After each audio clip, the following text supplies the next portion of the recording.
In this video, I'm going to give my recommendation on things you should do to your EJ25 motor. This applies to the 04 to 07 STI, the 06-07 WRX, 04 to 08 Forester XT, and potentially some other make and model and year ranges. Even the 2.0 motor, every make model year is a little different, so I'd use this more as a guideline and research it against the exact car you have to see what, if any, of this applies to it. And I've already done this to my STI Swapped 2.5 RS, and I'm going to be doing this to this 2008 Forester XT Sport this summer. So let me quickly go over it. The very first thing is an aftermarket pickup tube. Now this is a little rusty because I just pulled it off my scrap pile, but this came out of my STI motor, and Subaru adds this pickup on the bottom here. This connection is brazed. It's like a solder. And over time, and all the vibrations, this is known to crack. And it's got to act just like you're trying to sip a drink with a straw, and you've got a hole in the straw. It's not going to work. You're going to starve your motor of oil. So you want to use an aftermarket pickup tube.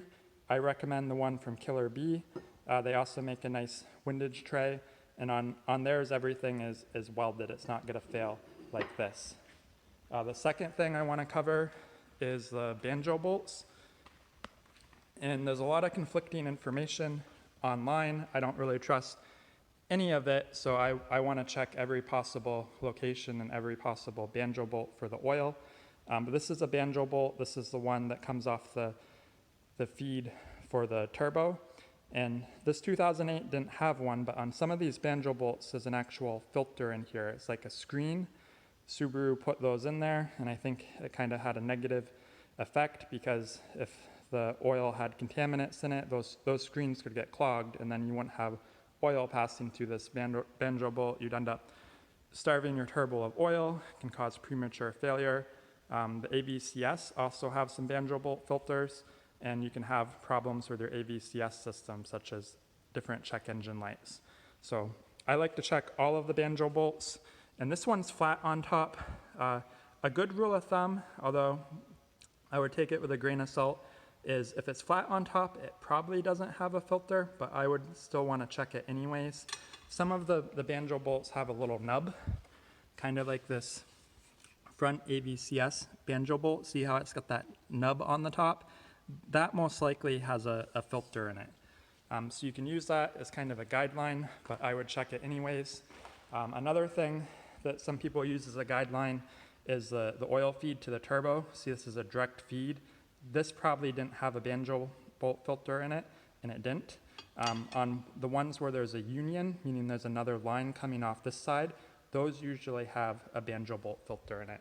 But I check them anyways. You can do everything with the motor in the car. It's just a little bit of a pain, but it's not too bad. And you can see I've got that off down there where the oil's coming. That's where it is. And there was not a filter in there. And even if you pull the banjo bolt out and you don't see a filter in it, take a mirror and try to look into the hole with a flashlight. Sometimes the filters will actually slide out of the banjo bolt when you pull it out, and it could be in that opening sitting there. And if it is, just get it with a little pick or a pair of needle nose. So there's no filters on the 08 Forester XT Sport right there. And then the other two were the AVCS. So this one I already showed you, that's probably got a filter in it. And then if you followed that line over here, this one does not have a nub on the top, but I'm still going to check it. There could be a filter under there as well.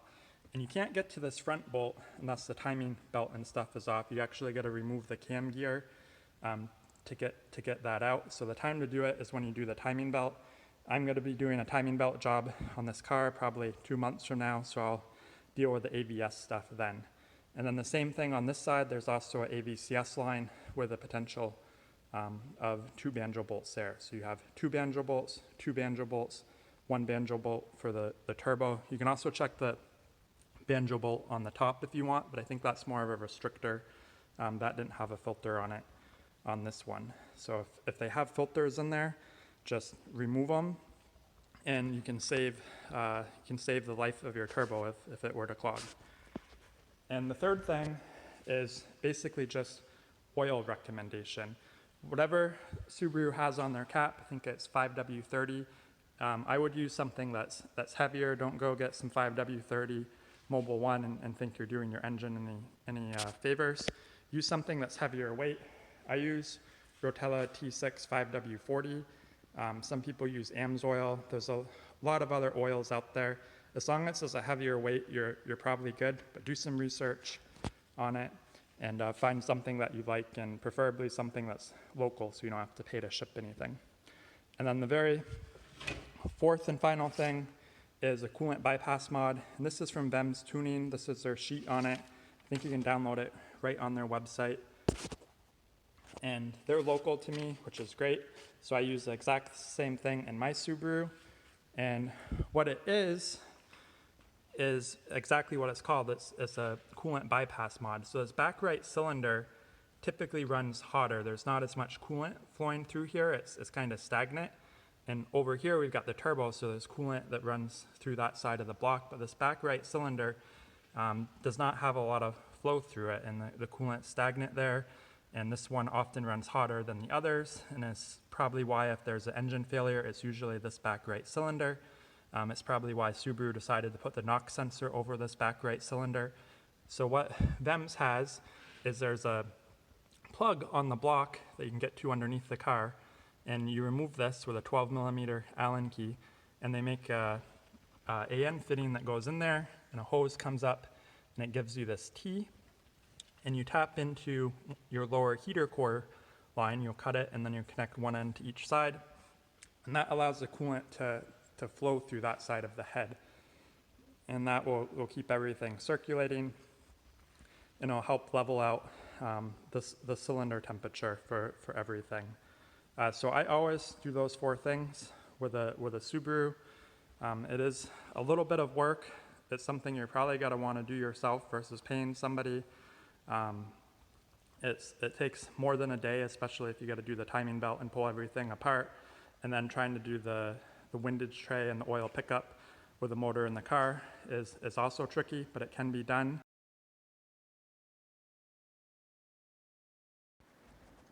So I'm in the middle of doing the Killer Bee pickup tube in the Forester. I've got everything installed right now. This is all a welded seam. It's not brazed. It's very heavy duty compared to the factory one. It's got two legs that come off it instead of just one. This is the windage tray all bolted up there. Looks very nice. This was the factory pickup tube. It still worked. You can see it has one leg that would come off the side, and it's all brazed. And I've got the motor jacked up so that I had room to remove the oil pan, and I'm going to have room to put it back on there. And I've got it jacked up about 1 inch. I got a block of wood here and a 1/4 inch steel plate on the top of it. And all I did was undo the 14mm nuts underneath each motor mount here. Take the intercooler off and the wishbone piece on the back. The rear engine mount, you gotta take that off, and you're able to use like one of these exhaust stands. And I put a sweatshirt on top of it, and I put it right here on the factory header, right where it says Subaru. And I was able to lift that up and then slide this in, and then carefully lower it. And that gives you the amount of room to take this off. And removing the oil pan, it's not bad. You're able to slide it right out with the factory pickup tube, but this Killer Bee one is a little beefier. It takes up some more room. It's got both legs coming off it. It's much trickier to put the oil pan back on than it is to take it off. And when it comes time to do it, you're gonna wanna do a dry run. Don't just put RTV on it and think you're gonna be able to slap it up there. Do a dry run first just to see how you have to finagle it to get it to go up there. I find what works is to concentrate on the dipstick tube area. You don't want it to come out here where you think it has the most room because of this notch. You actually want to put that up here. So the whole oil pan will kind of be rotated a little clockwise. The dipstick tube will slide up past here, and then you can rotate it back where it needs to be and put it up. And if you don't have the engine high enough, you're not going to have room. It's going to be very close. It's probably even just got to barely clip the header. There's a factory piece that comes under this this front subframe. You can see I got it right there on the floor. Take that off as well, because there'll be some bolts and nuts that come up here. Sometimes it'll want to hang forward, and then the end of the bolt will stick up, and that'll be in your room, in your way. It's a real tight fit. Figure out exactly what you need to do. If you can, I would wait 2 or 3 days with the motor jacked up like this, and just keep coming out and wiping up the oil, because the oil's gotta want to run down here, and you don't want it to run down when you're trying to put it up. So I shoved some paper towels in here. I wiped up all the oil, and then you want to get it to where you can do that, and then maybe come out an hour later and you don't see oil running down on this flange. It'll be pretty bad the first day or so, but then it gets better. So I just kept doing that. Get it to where you don't see it, and then you're good to put the pan up. So I'd get the RTV started, and I'd clean up the flange. I'd shove paper towels in here one last time, and then I'd put it on. I know the orientation, and bolt it on. So that's the oil pan right here, and I cleaned it up some and gave it a coat of paint, and I cleaned the inside out, and I cleaned up the bolts. I just sandblasted them real quick and sprayed them with some paint.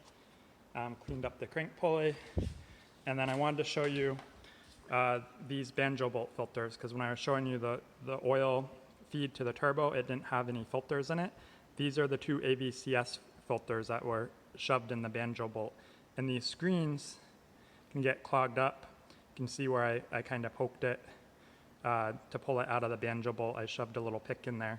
But these screens will get clogged up, and then they'll restrict oil, and you'll have problems with your AVCS system and engine codes, or if it's your turbo, you can have blown turbos. So this Forester is a 2008 FXT Sport. It did not have any at the turbo like I showed, but it did have 2 for the AVCS.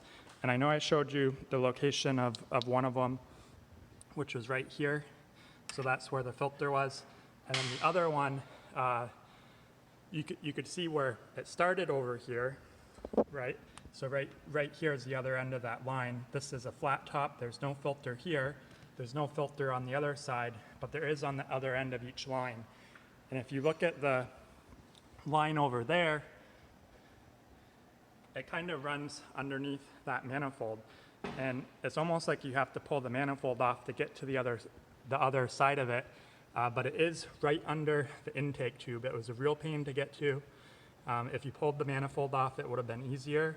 But I was able to remove some stuff where I could get this intake tube kind of loose under there. I was able to pull it forward slightly. I was able to use a pry bar to pry it out of the way. And I had about 1.5 inch window looking on it. Let's see if I can walk over there.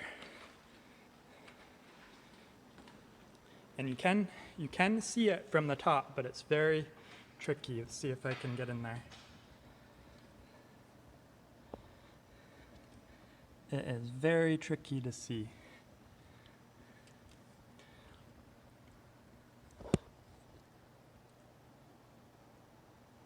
Yeah, well, I can see it, but if you look between this leg of the manifold, it's way down there. And you can get to it right here. You got to remove all these lines and pry the intake tube out of the way. So it's a real pain to get to, but trust me, there is a filter in there, and it's worth the time to remove it.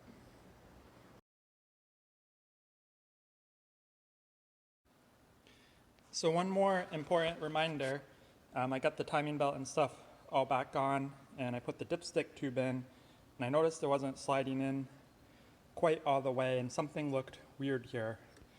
So definitely pay attention when you remove something and put it back that you put it the same way.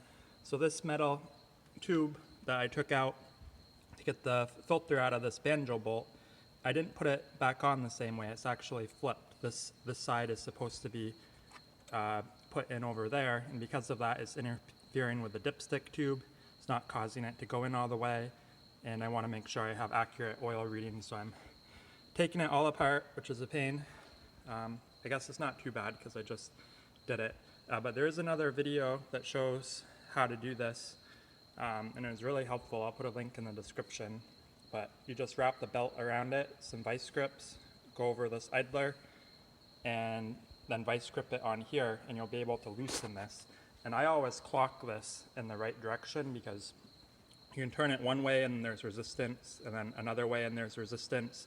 I don't want the valve to hit the piston. I don't know if it would, but if I'm going to be loosening this, I'm going to turn this all the way clockwise. That way, if it does break free, I've got a pretty good range to stop myself on the ratchet.